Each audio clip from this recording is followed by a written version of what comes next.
And so on June 11th, 1963, Kennedy does something really unprecedented, and we need to give him credit for this.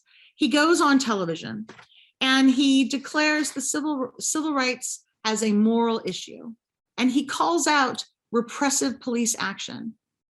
This is over almost 60 years ago that he's doing this, right? Repressive police action, a moral issue. And he says, this nation, for all its hopes and its boasts, will not be fully free until all its citizens are free. This is a very different speech from the inauguration. This is a speech aimed at the American people, saying, let's be what we think we want to be. Let's be who we claim we are. But that inaugural speech that's to the world is saying something really different. Now, we'll talk a little bit about Kennedy's record now.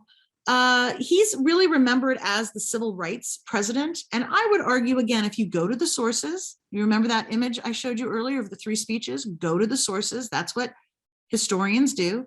That's what engaged citizens do. Don't rely on other people for your information.